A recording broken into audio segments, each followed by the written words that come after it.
Hello, my friends, and welcome to another devotional connection. I am still in First Samuel reading through, and I'm at chapter 11.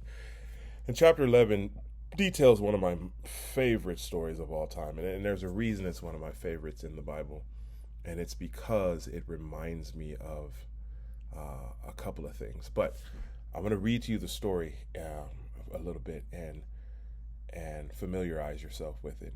Um, First Samuel chapter 11, Saul is the newly appointed king, and he's out in the field plowing. And Nahash, the Ammonite king, has led an army against the town of Jabesh Gilead, one of the Israelite towns. And the people come out and they ask for peace. Hey, we don't want any problems. How can we make peace? And Jabez says, okay, you want to make a treaty with me? That's fine. Here's the condition of the treaty.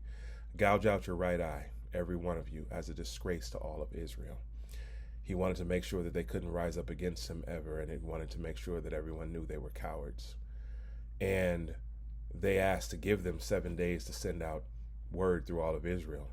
And if no one comes to save us, we'll agree to your terms. And they say, Nahash in his hubris says, fine, no one's coming to help you. Send all the messages you want.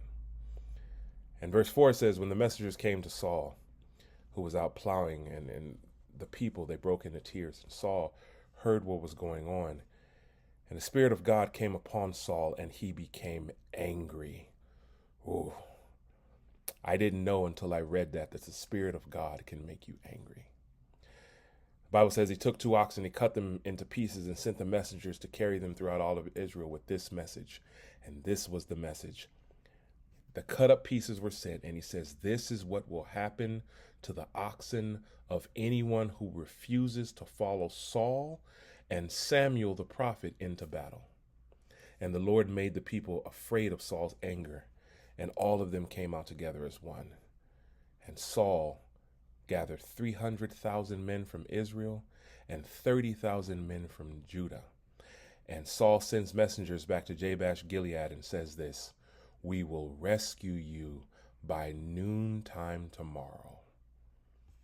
And the men of Jabesh told their enemies, tomorrow we will come out to you, and you can do to us whatever you wish. But before dawn the next morning, Saul arrived, having divided his army into 3 detachments, and he launched a surprise attack against the Ammonites and slaughtered them the whole morning. The remnant of their army was so badly scattered that no 2 of them were left together. Now, here's why I love this story. It isn't because of the battle. It isn't because of the tale of victory, although that is a wonderful thing. And I don't know if it would be a great story without it. But it's because in my mind, this is what happens when prayer warriors get together and pray. I've seen this with my own eyes when I was a boy, when the church I was at had a powerful prayer warrior team. And those ladies, and it was mostly ladies, but some of the men, the deacons, the elders that were involved, the pastor that was involved, my goodness, could they pray the roof off of a building? Could they pray whales out of the water? Could they pray sickness out of the body? These people could pray. And every time we knew that a request went out to the prayer line, warriors were called to the forefront. And this is how I saw it. You were foolish if you did not rise to the occasion. You put your life in jeopardy if you did not stand up and be accounted for. These people that were called upon prayed, and they got me through some of the most trying times of my life. Not trying because bad things happened, trying because I was such a rebellious child. These people could pray. They've prayed tumors out of bodies, cancer out of people, bones back into place. I saw it with my own eyes. And when I read this story, this is a story that I read when I got older that I realized was the imaginings of a child when people got together and prayed.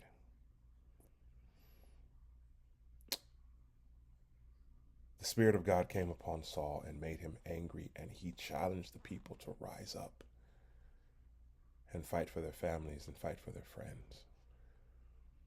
And sometimes when God calls us out in the middle of the night, when God pulls us together, when God makes a way for us to understand, hear, know what's going on, He's calling us to rise up and call upon the living God to intervene and pray. And yes, God still delivers. God still wages war.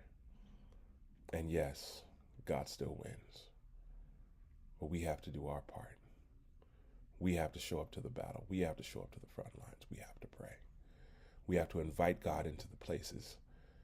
Invite everyone else to get together and call upon the name of the Lord and let Him win our battles. We have to pray. Talk to you again soon.